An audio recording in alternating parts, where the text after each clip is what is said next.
Hi, welcome to Brian So's.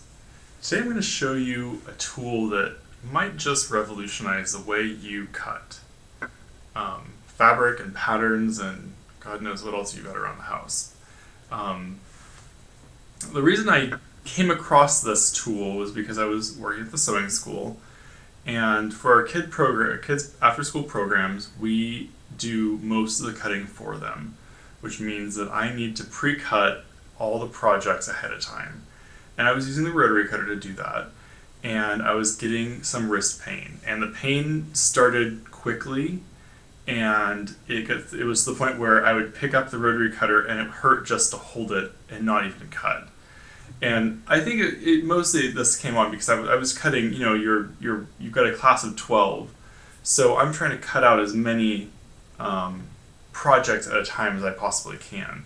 So I'm cutting through 4, 5, 6 layers of of flannel and felt and quilting cottons and fleece, and I'm trying to maximize how many layers I can cut, which means I'm pushing really hard with the cutter anyway, and the blades get dull, whatever.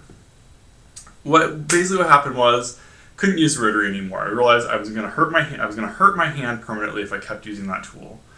And I started doing some research as to what professionals would use to cut, because obviously people do this professionally, and they don't necessarily work in sewing schools. And I found a lot of tools that seemed a bit overkill for us. There's things that look like they've got this big electrical motor on them. They look basically like an electric rotary cutter with a spinning blade. They've got things that look like kind of like skill saws with a blade that goes up and down and saws the fabric. They had a lot of tools that looked like they were going to be way overkill for what we were going to be needing. And I was, and the idea of spinning blades and power tools and stuff like that around kids just didn't seem like a good idea. Then I found what I'm going to show you today, and I'm taking my time here because it's an amazing tool. And the first one I found was the Black & Decker electric scissors. These have an on and off switch right here.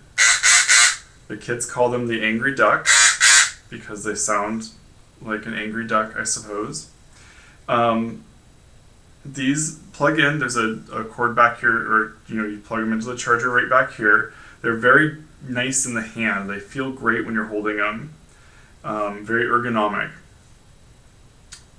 Two problems with these. Well, okay, pluses to this. This is $20. You can find these on eBay. You can find them on Amazon. I mean, these things are dirt cheap. You cannot replace the batteries. Supposedly, you can replace the blade. You can pull the blade off. Let's see if I can do it. You can pull the blade off like this and supposedly replace this part of the blade with a different one. I had 3 of these blades on order.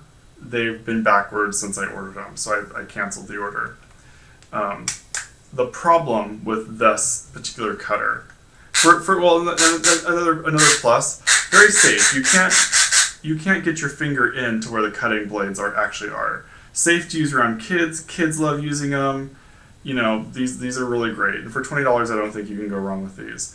One of the disadvantages is you cannot use them when you plug them in. If you plug it in, they don't work any longer. So it's on battery power only with this pair. Another disadvantage is that the blade dulls quickly. But when I mean quickly, I mean in my environment where I'm cutting out tons and tons, like I'm using these things until the battery dies on a daily basis, cutting for an hour at a time. The blade did not hold up. I bought one of this is my personal pair. I bought 3 of these for the school, 2 of these for the school, and both of them are pretty much dead. Like, they're worthless. You can still cut cottons with them, but nothing synthetic. So disadvantage, the blade doesn't last in like a production type environment where you're using all the time. My blade at home, this blade's been just fine for me at home. I cut all my own personal stuff out using these, and it's just fine. So I think if you were going to try out the electric scissors, you could try these first and see what you think. But if you know that you're going to be doing a lot of cutting, don't bother with this pair, the Black & Decker. So when my blade started dulling, I thought, I need something more, I don't want to say industrial, but something stronger. So did some more research and found what's called the EC cutter, not EZ, EC cutter.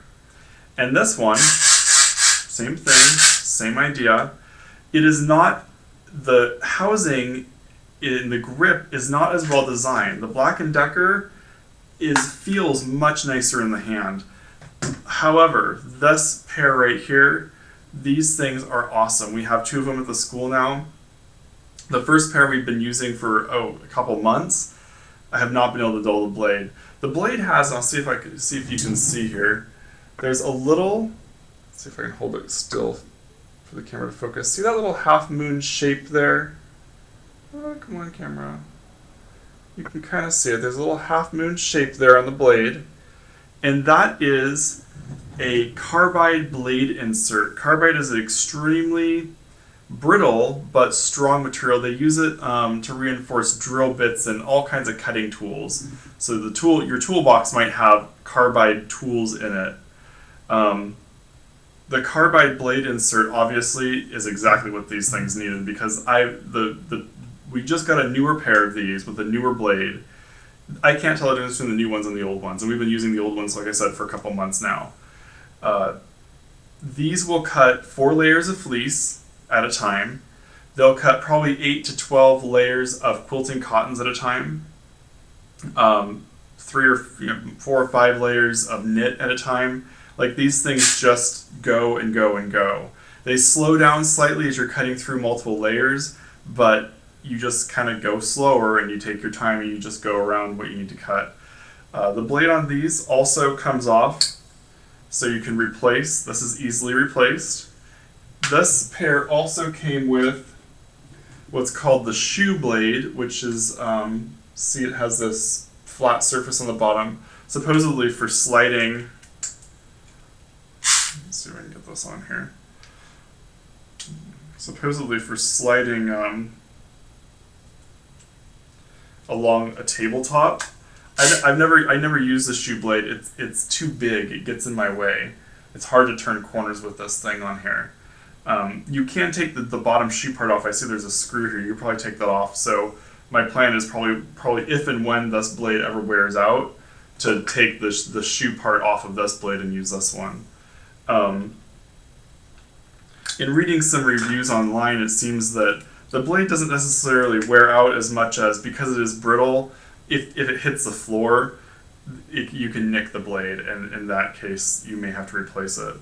The website, and I'll post the website here on the blog and maybe even in the video, you can buy all the different parts to this cutter separately, which is really nice. They've obviously made this to be used by professionals. Even though it's to be used by professionals, it still feels cheap in the hand, and the plastic feels cheap, and the design to me looks cheap. Some other advantages, disadvantages, features is you don't charge it on the unit. The battery comes off, which is very convenient if you want to have multiple batteries. You can have one in the charger, one in the cutter. It's not quite as convenient as just plugging the Black & Decker. You just plug it right into the hole here at the end. Not quite as convenient as that, but you get used to it.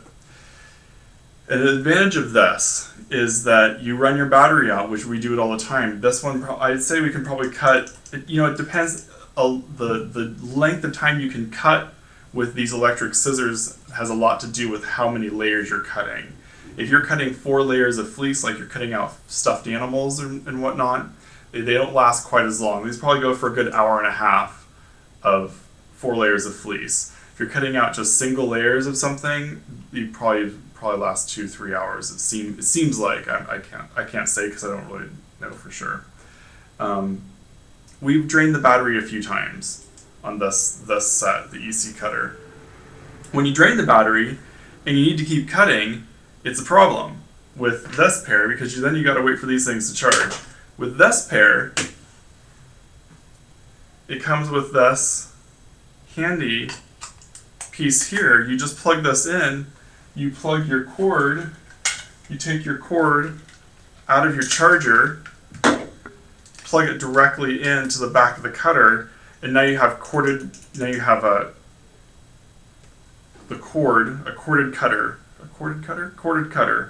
So you can continue cutting indefinitely. And the power seems exactly the same whether it's coming from the cord or coming from the battery. So another great advantage of these is you always have the backup that you can keep on cutting no matter what. When you work in a sewing school, that's a big deal if you need to be cutting, and that's you hired someone to. I don't do as much cutting anymore. We hire high school kids to come in and do the cutting. So if I know the kid's going to be there for 4 hours, I know for sure they got the power to do all the cutting they can do. And all these parts, like I said, all these parts, including the main body here, are all sold separately. So if one part breaks or you just need to replace something, really easy to just replace the part you need to replace. This cutter here runs about $95, probably $100 with shipping. So it's quite a bit more than the Black & Decker. And I don't have one of these at home yet. Like, I still haven't sprung the $100 for one of these because my Black & Deckers are still working fine. I cut jeans out with these, I cut knits, I cut my silk shirts. Everything cuts out with these just fine. I have a video that I'll post separately of me cutting out a pair of jeans that I voiced over, so you can kind of see how it works. Depending on what you're cutting out, it may be easier to keep the paper pattern on top and cut on top of the paper. These are great, I would say, for people doing home deck and garment. I'm not sure for quilting, if you've got to cut real precise lines, they might not be the best choice for quilters. It really depends on what kind of quilting you do. And just like with the rotary cutter, when you first picked up that rotary, I bet you didn't get perfect cuts. And when I'm training people to use these, and when I first learned to use them myself, my cuts were not perfect. It takes practice to get used to any new tool, and these are the same way. So both these are awesome. If you think you're going to be doing a lot of cutting and you want the best of the best, spring for a $100 EC cutter. If you want to just try it out and see if electric scissors are right for you, go for the Black & Decker. I recommend these to our adult students all the time. Usually they start with these and they're just fine. I think they're great for anyone with any kind of arthritis issues. Honestly, or just anyone who's sick of using that rotary cutter. If you're getting any kind of pain in your wrist from rotary cutting, these are the way to go. Yeah, so that's it. Electric scissors. I think it could revolutionize the way you're cutting. Thanks for watching.